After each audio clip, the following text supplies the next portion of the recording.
Back to my channel Puja Singh Hindi classes में आपका स्वागत है। और हम बात कर चुके थे भाषा के बाद अगला टॉपिक हमारा आता है वर्ण तथा वर्णमाला। सबसे पहले हमारे सवाल आता है कि वर्ण किसे कहते हैं। वर्ण की परिभाषा। संरचना की दृष्टि से वर्ण भाषा की सबसे छोटी इकाई है।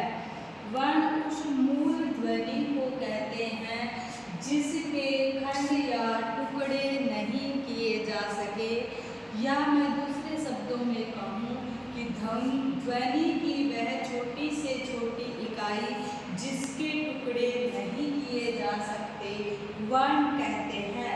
वर्ण 11 होते हैं। कुल वर्णों की जो हिंदी है उसमें वर्णमाला की जो संख्या है, वर्णमाला में वर्णों की संख्या है जो कि 52 है। इन्हें 2 भागों में स्वर एवं व्यंजन में बांटा गया है। वर्ण कौन कौन से? वर्णमाला। वर्णमाला किसे कहते हैं? वर्णमाला वर्णों के उच्चारण समूह को वर्ण कहते हैं।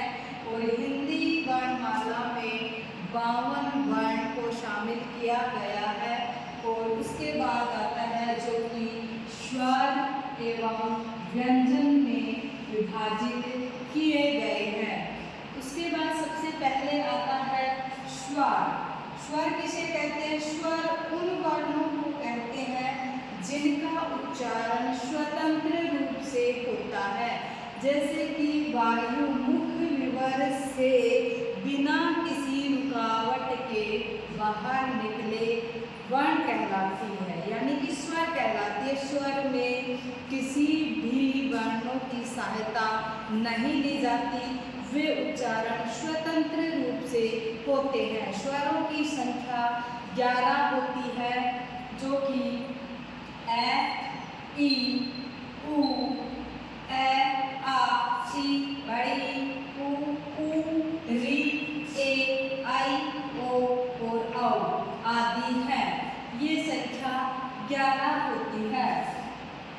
और अब इनको भी मूल स्वर और दीर्घ और संयुक्त स्वर में बांटा गया है। स्वर को भी मूल स्वर और संयुक्त स्वर में बांटा गया है। मूल जो स्वर होते हैं वो ए, ई, उ 3 होते हैं। और बाकी सब संयुक्त स्वर होते हैं, जो कि संयुक्त स्वर कितने होते हैं? 11।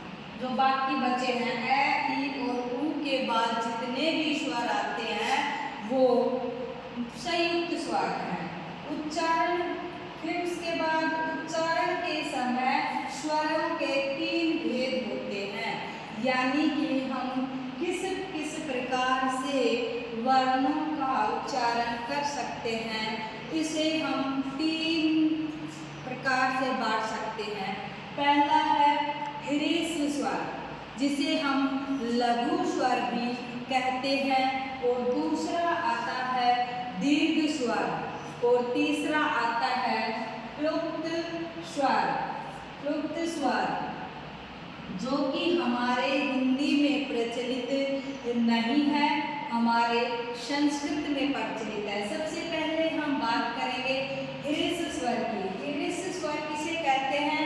जिन स्वरों के उच्चारण में सबसे कम समय लगता हो उसे हम ह्रस्व स्वर कहते हैं, यानी कि जिस स्वर को बोलने में 1 मात्रा का समय लगता है वह ह्रस्व स्वर कहलाता है। ये कौन कौन से होते हैं? ए, ई, उ और री होता है। 4 हमारे लघु स्वर या ह्रस्व स्वर होते हैं। उसके बाद आता है दीर्घ स्वर, यानी कि नाम से ही विदित होता है। दीर्घ का मतलब बड़ा, जो लघु से बड़ा हो वह दीर्घ होता है। दीर्घ स्वर किसे कहते हैं? जिन स्वरों के उच्चारण में लघु स्वर या ह्रस्व स्वर से 2 गुना समय लगे वह दीर्घ स्वर कहलाता है। दूसरे शब्दों में हम कह सकते हैं जिन स्वरों के उच्चारण में दो मात्राओं का समय लगता है वह दीर्घ स्वर कहलाता है। अब आपसे पूछा जाए कि दीर्घ स्वर कौन कौन से हैं, तो दीर्घ स्वर आ, ई, उ, ए, आई, ओ और औ है। और इनकी संख्या पूछी जाए तो 1, 2, 3, 4, 5, 6 और 7 होती है।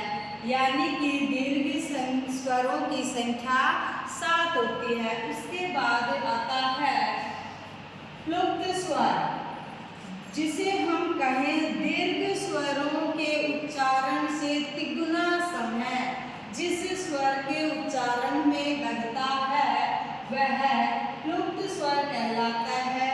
या दूसरों शब्दों में हम कहें त्रिमात्रिक स्वर, 3 मात्राओं का लगने वाला समय प्लुप्त स्वर कहलाता है। इसका प्रयोग हम किसी को पुकारने में, किसी को बुलाने में और ओम का उच्चारण करने में, जैसे ओम, मोहन, सुनो, इधर आओ। तो ये क्या है? किसी को बुलाने में, किसी को पुकारने में या किसी का नाम लेने में और ओम का उच्चारण करने में प्लुप्त स्वर का प्रयोग होता है। इसके बाद आता है अयोग्यवह।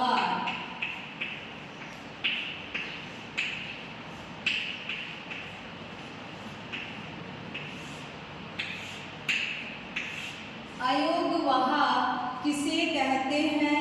अयोग्यवह कितने प्रकार के होते हैं और अयोग्यवहों की संख्या कितनी होती है और अयोग्यवह कहाँ प्रयोग किए जाते हैं, ये बात करेंगे हम नेक्स्ट क्लास में। थैंक यू, धन्यवाद। मैं आपका अपने चैनल पर बहुत बहुत स्वागत करती हूँ। आशा करती हूँ कि मेरा पढ़ाया हुआ या मैंने जो भी सिखाया वो आपको समझ में आया, और समझ में नहीं आया तो प्लीज़ मुझे कमेंट्स करके मेरी कमियों के बारे में बताएं।